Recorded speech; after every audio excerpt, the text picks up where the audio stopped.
तो इसमें हमारे पास फास्फोडाइईस्टर कितने? शाबाश 9। चलिए क्वेश्चन है मेरे पास 20 न्यूक्लियोटाइड्स हैं, 20 न्यूक्लियोटाइड्स इन अ डीएनए। एक डीएनए मॉलिक्यूल है जिसमें 20 न्यूक्लियोटाइड है, तो मुझे आपने बताना है इसमें फास्फोडाइईस्टर कितने होंगे? गलत है, 19 18। Reason is that DNA is double standard है, तो जब डबल स्टैंडर्ड है तो 20 तो 10 एक में, 10 दूसरे में, 9 बॉन्ड इसमें, 9 इसमें। कितनी आसान है बायोलॉजी ना। हाँ माशूमान उखाड़ दे दा आवाज़ दिदा से बदल शांत शो माओ न रेदल आवाज़ पखे शो कबाब वाला सर ख्वा के नास ख्याल कवा अलग तासु कलू की अलुगानो बटवई कना नहीं बगी अलुगानो बटवनी कबाब पकी। हाँ मैंने पूछा था ये आप लोग क्यों कहते हैं, तो ये एक लड़की ने जवाब दिया था। मैंने कहा ये तो बड़ा अच्छा जवाब है। कहते हैं सर ये कबाब में असल में टोमेटो होता है and tomato is a fruit, उसकी वजह से इसको हम फ्रूट कहते हैं।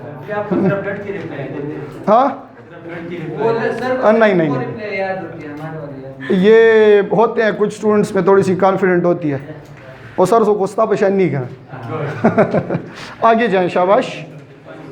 Number of peptide bond in haemoglobin, ये तो बार बार आ चुका है, प्रीवियस पेपर्स में भी ये है 570।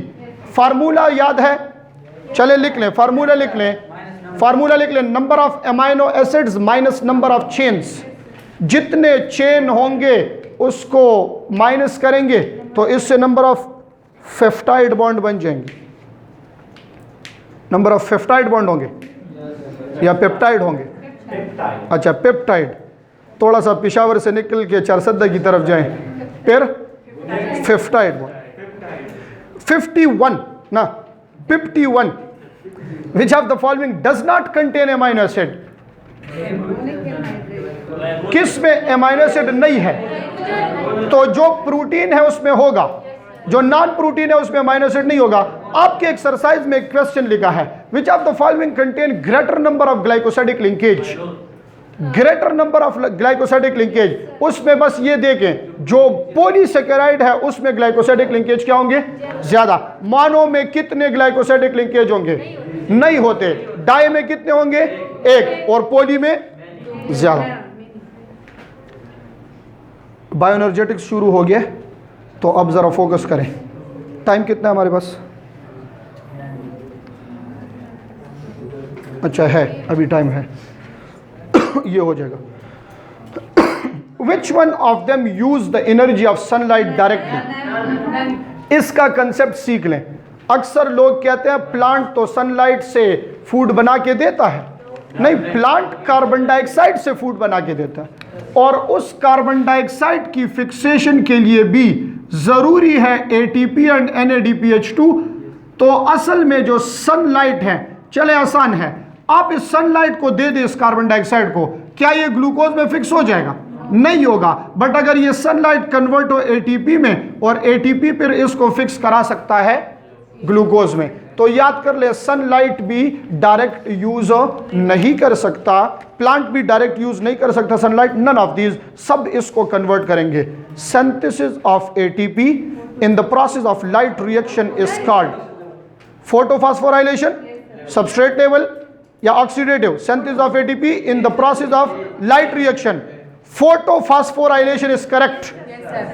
जरा आप वो प्रोसेसेस लिख ले, कौन से प्रोसेस में कौन सा लेवल होता है, ताकि आपको ये याद हो जाए कौन से प्रोसेस में कौन से प्रोसेस से एटीपी बनता है। ठीक है, तो 3 तरह की हमारे पास फास्फोराइलेशन है, उसको क्लियर करना है। एक फास्फोराइलेशन है फोटोफॉस्फोराइलेशन, एक है फोटोफॉस्फोराइलेशन। ठीक है, दूसरा हमारे पास है सबस्ट्रेट लेवल फास्फोराइलेशन, और तीसरा हमारे पास है ऑक्सीडेटिव फास्फोराइलेशन।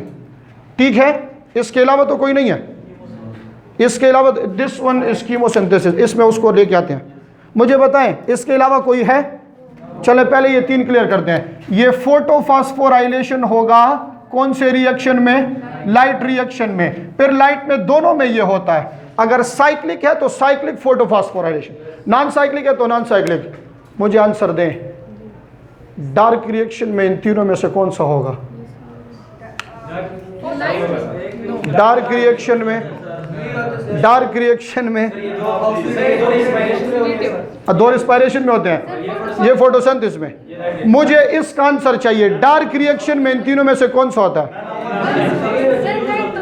अच्छा मैं आपको बताता हूं कौन सा होता है, लिखे अपने पास, लिखे लिखे आप लिखे, मैं बताता हूं। डार्क रिएक्शन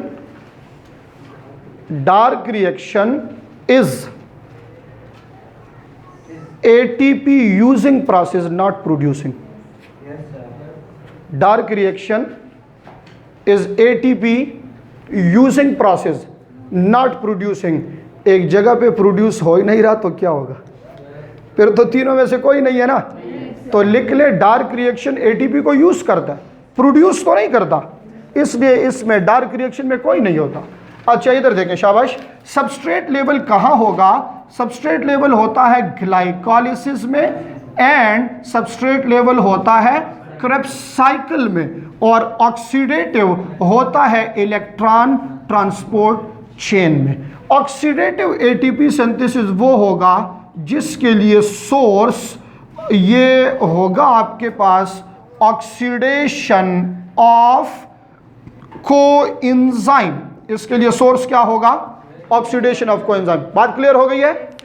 इसको फोटो क्यों कहते हैं? क्योंकि ये सनलाइट को यूज कर रहा है। इसको सबस्ट्रेट लेवल क्यों कहते हैं? Energy comes from substrate. और इसको ऑक्सीडेटिव क्यों कहते हैं? बिकॉज इसके लिए सोर्स जो है वो ऑक्सीडेशन ऑफ कोएंजाइम होगा।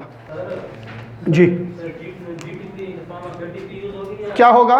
नहीं, GTP कन्वर्ट होगा इनटू ATP, उसको भी आप सबस्ट्रेट लेवल कहेंगे।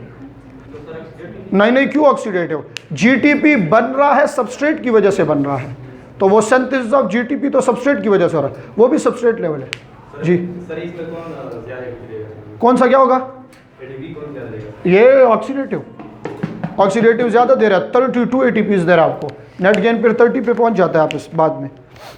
सबसे कम ATP सिंथेसिस कौन कर रहा है? सबसे कम सबस्ट्रेट लेवल। ये जब आप ग्लूकोज की बात करते हैं, अदरवाइज इधर देखिए, इधर ये तो फिर इसको तो आप काउंट भी नहीं कर सकते, ये कितना दे रहा है, इसको तो आप काउंट नहीं कर सकते। बट अगर ग्लूकोज की बात करते हैं तो फिर ऑक्सीडेटिव सबसे ज्यादा है। Question number 54। When light strike on grana of chloroplast and it produce ATPs only, which reaction is possible here? Only cyclic, only cyclic. हाँ अभी आयो, शाबाश।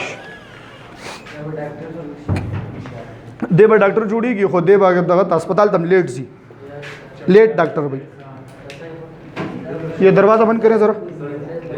अच्छा गौर से देखिए, शाबाश। इसमें साइक्लिक ठीक है। Question number 55 is important. How many molecule of PGA are produce in the first stage of dark reaction from one glucose? Which one is correct option? First stage में एक ग्लूकोज से कितने PGA बनते हैं? कितने आदमी थे? इधर देखें नालायको, एक होता है राइबुलोज बायफॉस्फेट, ठीक है, इसके साथ कंबाइन होता है कार्बन डाइऑक्साइड। यहाँ जो मॉलिक्यूल बनता है 6 कार्बन का, वो तो अनस्टेबल होता है, तो एक 6 कार्बन से 3 मॉलिक्यूल बन 6 मॉलिक्यूल बन जाते हैं। 1 से 2 बनते हैं तो 3 से कितने बन जाएंगे? 6। एक डार्क रिएक्शन में 6 PGA बनते हैं। This is the first stable product and for one glucose dark reaction occur twice, that is why 12 is correct option. 12 है इसमें, 12 इज करेक्ट। नहीं आई समझ? किसको नहीं आई बताएं? डार्क रिएक्शन का फर्स्ट प्रोडक्ट अनस्टेबल होता है 6 कार्बन का, वो 3 मॉलिक्यूल्स होते हैं, वो 3 जो है वो अनस्टेबल स्प्लिट हो जाते हैं, 3 से 6 बन जाते हैं। तो for one dark reaction 6 PGA होते हैं, और फिर एक ग्लूकोज के लिए 2 मरतबा होता है, इसलिए पूरे 1 दर्जन होंगे। In Kelvin cycle how many ATPs are produce from one glucose molecule? Kelvin cycle कौन सा साइकिल है? डार्क रिएक्शन है ना, how many ATPs are produce from one. देखिए एक डार्क रिएक्शन में तो 9 एटीपी बनते हैं ना।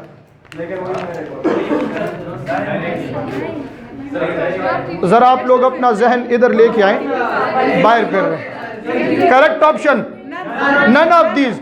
अभी थोड़ी देर पहले बताया है dark reaction is energy using process not producing, और इसमें फिर से प्रोड्यूस लिखा है। पता नहीं एमसीक्यूज किसने बनाए हैं ऐसे अजीब अजीब एमसीक्यू। क्वेश्चन नंबर 57,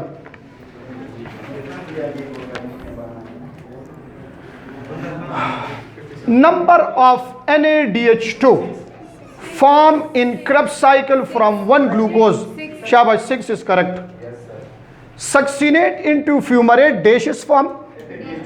ये एक ही जगह पे FADH2 है, तो F for fumarate, F for FADH2, बाकी किसी जगह FADH2 नहीं बनता, तो option A is correct option. मुझे बताएं इस स्टेप से पहले ये जो स्टेप्स है ना, सक्सिनेट इनटू फ्यूमरेट, इससे एक स्टेप पहले क्या बना था? जीटीपी। हाँ, इधर जीटीपी, वो convert into ATP. In which of the following plant light reaction occurs in mesophyll? Mesophyll में कौन से प्लांट में लाइट रिएक्शन होगा? Both of these, both of these. शाबाश, आगे की क्वेश्चन की तरफ गौर करें जी। C4 में सिर्फ डार्क रिएक्शन होगा? नहीं नहीं, ये किसने कहा?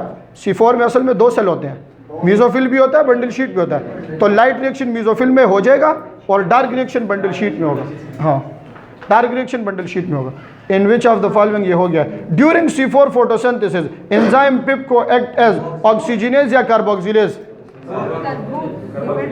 एंजाइम पिप को है, रूबिस को नहीं है। एंजाइम पिप को एक्ट एज, याद रखिए कि एंजाइम पिप को जो है वो ऑलवेज कार्बोक्सिलेज होगा, वो ऑक्सीजनेज हो ही नहीं सकता, इसलिए यहां पे ऑक्सीजनेज करेक्ट ऑप्शन है। हाँ हाँ, कार्बोक्सिलेज, कार्बोक्सिलेज, ये ना खबर है। ठीक,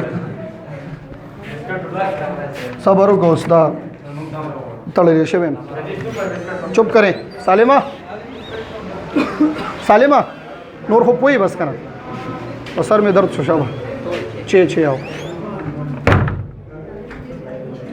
क्वेश्चन नंबर बताएं। 61। One complete degradation of pyruvic acid produce dash number of ATP including substrate level and oxidative level. 15 is correct option, but how? शाबाश, अब इसको आपने क्लियर करना है, क्योंकि अभी आपको पायरोविक दिया है। कोई भी मॉलिक्यूल आपको दे सकते हैं जिससे आपने फिर number of carbon, number of ATPs देने हैं। इधर देखें, मुझे बताएं कि पायरोविक एसिड जो है ये पहले प्रोसेस में कहा जाएगा? माइटोकॉन्ड्रिया में इंटर होगा ना, तो माइटोकॉन्ड्रिया में पहले यहाँ पे हो जाएगा लिंक रिएक्शन। लिंक रिएक्शन में एक NADH2 बनेगा कि नहीं? This is equal to how many ATPs? 3। फिर यहाँ पे मेम्ब्रेन होगा। तो आपको ऑलरेडी पता है कि 1 Krebs cycle is equal to 12 ATPs. एक क्रेब्स साइकिल 12 एटीपीज के बराबर है। तो 12 + 3 ये आपके पास टोटल बन जाएंगे। ये टोटल की बात हो रही है, टोटल। मुझे ये बताएं आप, एक पायरोविक से सबस्ट्रेट लेवल के एटीपी कितने बनेंगे? एक पायरोविक से सबस्ट्रेट लेवल के एटीपी कितने बनेंगे? ये आप लोग क्या कर रहे हैं? फिर से सुने, ये एक पायरोविक से टोटल 15 है ना, बताएं इस 15 में से सबस्ट्रेट लेवल कितने होंगे? नालायक हो। इस 15 में से एक ATP in the form of GTP ये सबस्ट्रेट लेवल है। बाकी 14 के 14 जो है, ये 14 जो है ये इसमें ऑक्सीडेटिव एटीपी है। 14 क्या है? ऑक्सीडेटिव एटीपी है। तो आपने इसको याद करना है, ये एक एटीपी किस चीज का है? कहां से आ रहा है? क्रेब्स साइकिल से। ये सबस्ट्रेट लेवल है। अब कुछ ऐसे करते हैं कि हम नंबर्स ऑफ कार्बन इसको लेके कैलकुलेट करेंगे नंबर ऑफ एटीपीज। करना चाहिए ना? नंबर ऑफ कार्बन्स को उठाएंगे और उससे एटीपीज़ की कैलकुलेशन करेंगे। इस पे ऑलरेडी मैं कंप्लीट वीडियो दे चुका हूँ आपको, उसमें मैं करा चुका हूँ कैसे नंबर ऑफ कार्बन से एटीपीज़ फाइंड आउट करते हैं। मैं आपको शॉर्टकट बता रहा हूँ। शॉर्टकट ये है, number of carbons multiply by 6 is equal to number of ATPs. ये एक फार्मूला है, बट ये असल में उसके लिए है 2 4 6 8 क्या होता है, इवन। ये इवन नंबर के लिए है। हाँ, और ऑड में आपने क्या करना होगा, numbers of carbons multiply by 6 plus 1 is equal to number of ATPs. ये फार्मूला है ऑड नंबर के लिए, बट इसमें मेरी एक बात याद रखें, this formula is applicable only on fatty acid. ये सिर्फ और सिर्फ किस चीज़ के लिए है, फैटी एसिड के लिए। वजह मेरी तरफ देके लिखना छोड़ दें, मुझे बताएं कि G3P में कितने कार्बन हैं, 3 कार्बन है ना, और मुझे ये बताएं कि पायरोविक में कितने कार्बन हैं। इससे नंबर ऑफ एटीपी 19 बनते हैं और इससे 15 बन जाते हैं। दोनों 3 है ना, बट एक से 19 बनते हैं, दूसरे से 15 बनते हैं। तो इससे आप याद रखिए, ये फार्मूला आपने अप्लाई करना होगा सिर्फ किस पे, फैटी एसिड्स के ऊपर। बाकी हर एक को आपने कैलकुलेट करना होगा। मुझे बताएं, मैं आपको दे रहा हूं एक ग्लूकोज और एक G3P। क्या है, एक ग्लूकोज और एक G3P। Calculate the number of ATPs, जल्दी करें। क्या कितने, हाँ, एक ग्लूकोज और एक G3P। कंप्लीट टोटल नंबर मुझे बताया एटीपीज के। एक ग्लूकोज से टोटल कितने बनते हैं, 36 होते हैं। और एक G3P से कितने होंगे, 19। इन दोनों को प्लस कर लें, इन दोनों को प्लस कर लें, तो जितना आएगा वो करेक्ट ऑप्शन होगा।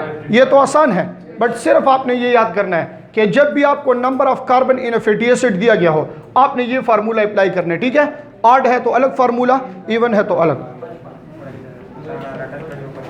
इसको रट्टा करें इन दो फार्मूलों को, नहीं आई समझ। 14 कैसे आते हैं, एक क्रेब साइकिल में कितने एटीपी होते हैं, 12, और एक पायरोविक से 3, तो 3 and 12 कितने हो गए। तो एक क्रेब साइकिल में एक ही सबस्ट्रेट लेवल बना है, 15 में से एक एटीपी सबस्ट्रेट लेवल का और 14 एटीपी ऑक्सीडेटिव। टोटल तो एक पायरोविक से 15 होंगे ना, 15 में से एक सबस्ट्रेट और ये 14 जो है ये क्या होगा, ये इसमें ऑक्सीडेटिव एटीपी होगा।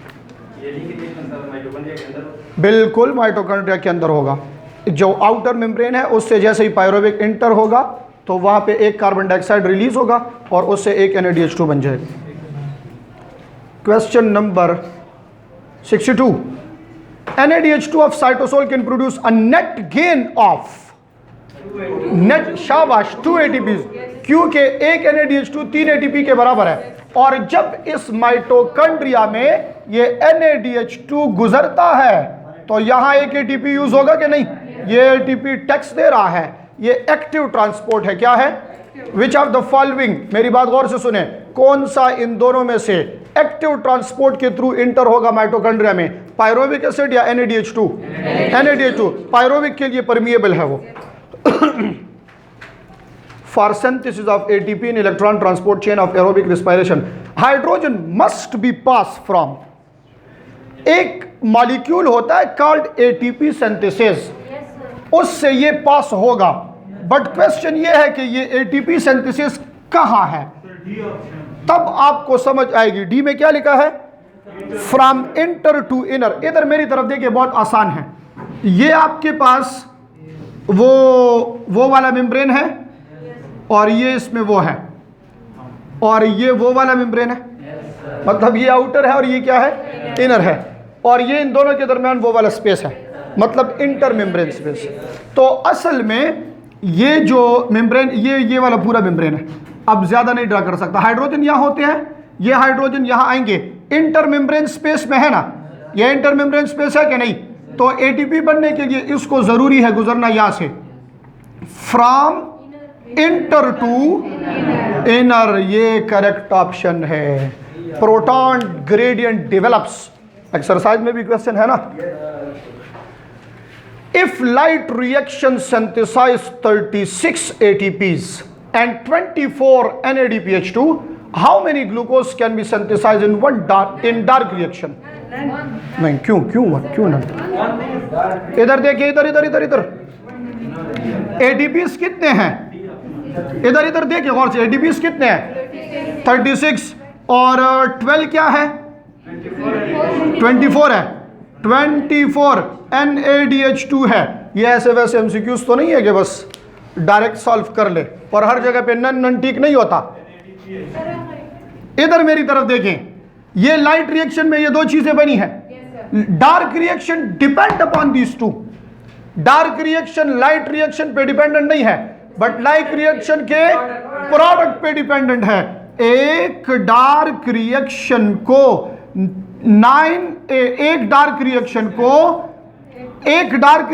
9 ATPs एंड 6 NADPH2 इसकी जरूरत होगी कि नहीं?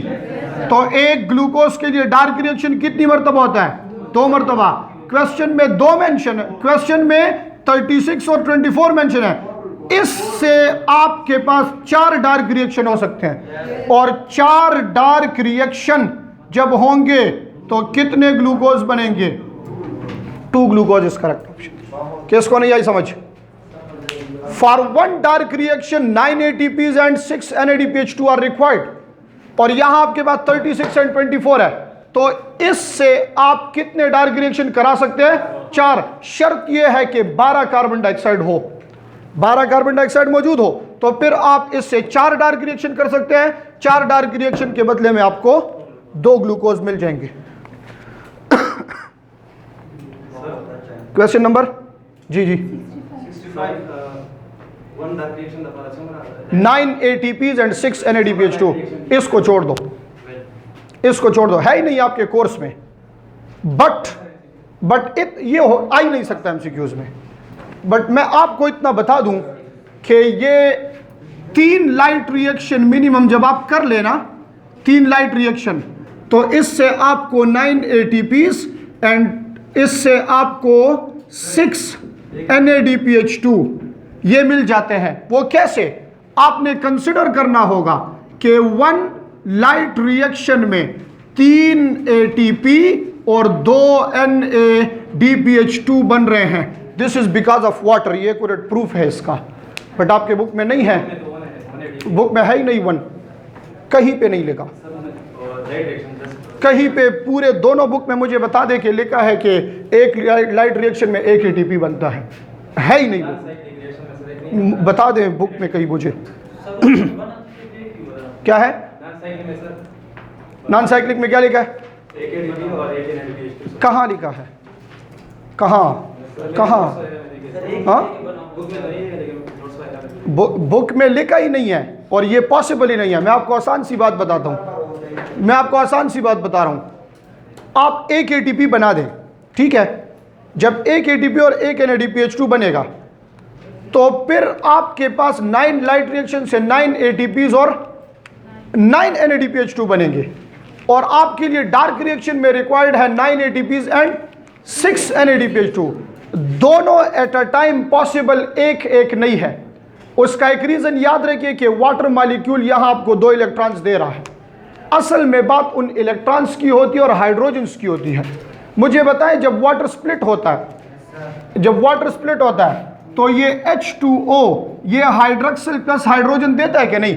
असल में इन नंबर्स को देख के आपने बनाना है NADPH2, तो इसकी वजह से एट अ टाइम यहां 2 NADPH2 बनते हैं। इसकी वजह से 2 NADPH2 बनते हैं। और जिस तरीके से प्लास्टोक्यूनॉन से साइटोक्रोम बी और फिर साइटोक्रोम F और फिर प्लास्टोसाइनिन, ये जिस तरीके से ये जा रहा है, तो इधर 3 ATPs बन जाते हैं। बट इसका प्रूफ किसी भी जगह आपको नहीं मिलेगा। हाँ, डायग्राम में क्या है? तो उगो रचे उस बुक के दिए डायग्राम के 100 वाटर स्प्लिट करी थी। कितने वाटर स्प्लिट हुए हैं? 4। कितने हाइड्रोजन होंगे? 2। एक NADH2 में कितने होते हैं? 2। क्या होगा? रीजनरेशन भी हो रही है। प्रॉब्लम तो यही है कि इधर मेरी तरफ गौर से देखो, एक बंदा चलें, एक वाटर, इस पे लाइट पड़ रही है, वाटर पे लाइट पड़ रही है, इधर ही इस वाटर की स्प्लिटिंग हो रही है, क्या इसी जगह पे वाटर रीजनरेट हो सकता है? मसला तो यही है ना। देखिए इधर लाइट पड़ रही है ना, तो वाटर स्प्लिट हो रहा है। जब वाटर स्प्लिट होगा जिस जगह पे, क्या उसी जगह पे वाटर की रीजनरेशन हो सकती है? नहीं, ये गलती इन्होंने की है। असल में ये रीजनरेशन जाके होती है डार्क रिएक्शन में। इसमें बहुत बड़ी गलती है यहाँ पे। इसलिए आपके लिए बेहतर ये होगा कि आप इस नंबर ऑफ लाइट रिएक्शन को ईटा के लिए डिस्कस ही ना, अपने नॉलेज के लिए करना चाहते हैं, मैं आपको कंप्लीट इसकी एक्सप्लेनेशन दे दूंगा, आप इसको सीख लेंगे, आसानी से सीख सकते हैं। बट आपके कोर्स में ये नहीं है और ईटा के लिए इसको पढ़ेंगे तो आप थोड़ा सा रास्ते से, और इस पे एमसीक्यू आ ही नहीं सकता कि एक डार्क के लिए कितने लाइट होते हैं, पॉसिबल ही नहीं है। हाँ,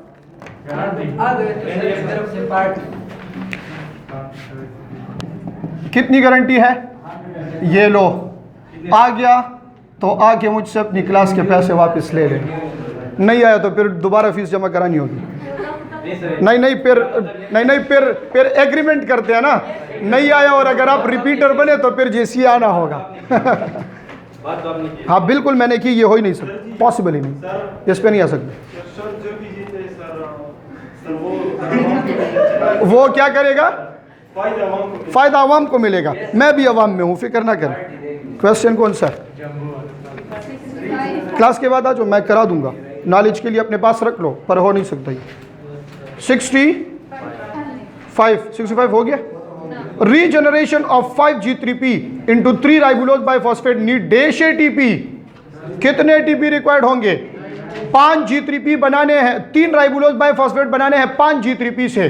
this is the final step of dark reaction and this required 3 ATPs। कितने ATPs? 3 ATPs। कितने क्वेश्चन हो गए हैं? 65। Enough for today. मेरी क्लास है दूसरी, और इसके बाद जो है कल यही से इसको शुरू करेंगे और फिर